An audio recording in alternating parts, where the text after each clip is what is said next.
বহু চৰণৰ তেওঁলোকৰ যি কৰিব মই বিশেষ ক'ব খোজা নাই আমি যোৱা সময়ছোৱা যিসকল লোকে আমাৰ গড়কাপ্তানি বিভাগৰ বা আমাৰ দহুৱা বিভাগৰ যিসকল ব্যক্তিয়ে বা ইয়াত কাম কৰা প্ৰত্যেকজন আমাৰ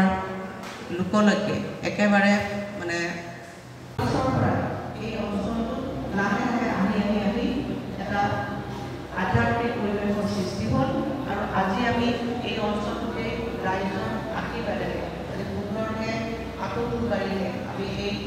নামঘৰ বাগী আমি তৈয়াৰ কৰিলোঁ আৰু আশা কৰিছোঁ যে এই নামঘৰ বাগী এই অঞ্চলৰ ৰাইজে সকলোৱে নিয়মীয়াকৈ আহি তেওঁলোকৰ মনৰ যি আস্থা প্ৰভুৰ ওচৰত ব্যক্ত কৰিছে।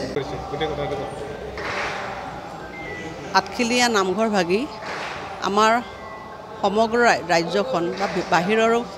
সেৱকীসকলৰ আশা ভৰসাৰ স্থল আৰু এই নামঘৰ বাগি আজি এক নতুন ৰূপ পাইছে। আমি সঁচাকৈয়ে গোলাঘাটবাসী হিচাপে মই গোলাঘাটৰ প্ৰতিনিধি হিচাপে গৌৰৱ অনুভৱ কৰিছোঁ। আজি সত্ৰাধিকাৰ প্ৰভুৱে ইয়াত আসন প্ৰতিষ্ঠা কৰিলে আৰু বিশেষভাৱে এই শুভ মুহূৰ্তত অসমৰ মাননীয় মুখ্যমন্ত্ৰী ডাঙৰীয়াক ধন্যবাদ জনাবই লাগিব। তেখেতৰ আগবঢ়োৱা নামঘৰ বাগীৰ প্ৰতি যিটো শ্ৰদ্ধা বা তেখেতৰ যিখিনি অনুদান সেইখিনিৰে আমি এইখিনি কাম কৰিছোঁ। ইয়াত ফেজ 1 হিচাপে আমি কৰিলোঁ। পৰৱৰ্তী পৰ্যায়ত আৰু কিছু আমাৰ কাম আছে। ইয়াত আমি মিউজিয়াম বনাবলৈও আমি সিদ্ধান্ত লৈছোঁ আৰু সেইখিনিও আমি পিছৰ পৰ্যায়ত আমি কৰিম। আৰু মই আজি এই শুভ মুহূৰ্তত মই সেৱকী ৰাইজক সকলোকে প্ৰণাম জনাইছোঁ আৰু আশা কৰিছোঁ যে এই অঞ্চলৰ ৰাইজে আচলতে এই নামঘৰটো ভকত বৈষ্ণৱসকলে এটা পীঠস্থান হিচাপে তেওঁলোকে সুন্দৰ পৰিৱেশেৰে আজি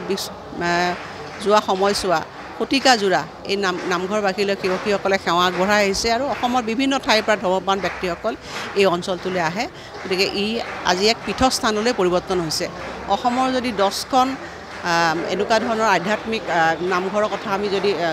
কওঁ তেতিয়াহ'লে নিশ্চিতভাৱে আঠখেলীয়া নামঘৰে তাৰ এটা নিশ্চিতভাৱে স্থান পাব আৰু মই আশা কৰিছোঁ সকলোকে আহ্বান জনাইছোঁ যে সেৱকীসকল নামঘৰলৈ আহক আৰু প্ৰভুৰ তেখেতে কৃপা লাভ কৰক। আৰু আমি সমাজ জীৱনত আমাৰ সমাজখন আচলতে আধ্যাত্মিকতাৰ বান্ধোনেৰে আমাক বান্ধি ৰাখিছে। গুৰুজনাই 550 বছৰ আগত নামঘৰ প্ৰতিষ্ঠা কৰি আমাক সকলোকে এক কৰি থৈ গৈছে আৰু আজিৰ মানে শুভ মুহূৰ্তত মই গুৰুজনাকো প্ৰণাম জনাইছোঁ আৰু আশা কৰিছোঁ যে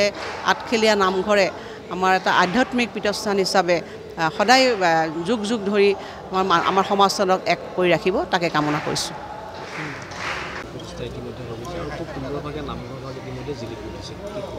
হয় হয়, অসমৰ সমাজ জীৱনত আঠখেলীয়া নামঘৰৰ যি ইতিহাস আছে সৰ্বজন বিদিত আৰু এই আঠখেলীয়া নামঘৰৰ বিশেষ বৈশিষ্ট্য আছে। বিশেষকৈ 3খন নদীৰ অৱবাহিকাত এই আঠখেলীয়া নামঘৰ প্ৰতিষ্ঠিত কাকডোঙা, ঘিলাধাৰী, মক্ৰং। আমি এই মুহূৰ্তত আমাৰ এই মনোভাৱ প্ৰকাশ কৰিবলৈ বিচাৰিছোঁ। প্ৰয়াগত যেনেকৈ গংগা, যমুনা, সৰস্বতীৰ মিলন ক্ষেত্ৰত তীৰ্থৰাজৰ আখ্যা দিয়া হৈছে, ঠিক তেনেকৈ এই ঘিলাধাৰী, মক্ৰং, কাকডোঙা নদীৰ অৱবাহিকাস্থলীত প্ৰতিষ্ঠিত হোৱা আঠখেলীয়া নামঘৰো অসমৰ সমাজ জীৱনৰ বাবে ই এক প্ৰয়াগ তীৰ্থৰাজৰ দৰে তীৰ্থৰাজৰ ভূমিকা লাভ কৰিছে আৰু ইয়াত থকা সকলোৱেই এই তীৰ্থৰাজৰ মৰ্যাদা ৰক্ষা কৰিব লাগিব। সহস্ৰজনে ইয়ালৈ যেতিয়া সেৱা কৰিবলৈ আহে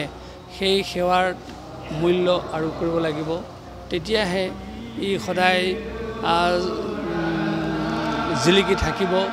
আৰু এটা কথা সঁচা যে বৈষ্ণৱ সুলভ জ্ঞান আমাৰ ভকতসকলৰ ক্ষেত্ৰত থকাটো অপৰিহাৰ্য বিষয় কাৰণ তৃণাদপি শুনিছেন তৰুৰপি সহিষ্ণুনা অমানিনা মানদেয়ম কীৰ্তনীয়া সদা যিজনে এডাল তৃণতকৈও নিজকে বিনয়ী বুলি ভাবি এই গুণ আয়ত্ব কৰিব পাৰে যিজনে গছৰ দৰে সহনশীল অৱস্থা গ্ৰহণ কৰিব পাৰে যিজনে অমানিজনকো মান যাচি তৃপ্তি লাভ কৰিব পাৰে যিজনে সদায় হৰি কীৰ্তনত ৰত হৈ থাকে তেওঁই বৈষ্ণৱ আৰু যিটো চৰিত্ৰ বিষ্ণু আৰু সেইকাৰণে আমি বিষ্ণুৰ চৰিত্ৰ আমি প্ৰতিফলন ঘটোৱাটো আমাৰ নৈতিক দায়িত্ব আৰু যেতিয়া এই প্ৰতিফলন সকলোৱে ঘটোৱাৰ ক্ষেত্ৰত সচেষ্ট হ'ব সেইখন সমাজত কেতিয়াও থৈয়া নথৈয়া কাজিয়া হ'ব নোৱাৰে সেইখন সমাজত কেতিয়াও আঘাত বিঘাত হ'ব নোৱাৰে আৰু কোনো ধৰণৰ সমস্যাৰ সৃষ্টি হ'ব নোৱাৰে আমি পুনৰ এই কথা ক'ব খোজোঁ যে অসমত বিভিন্ন নামঘৰ আছে আমাৰ ঢেকীয়াখোৱা নামঘৰ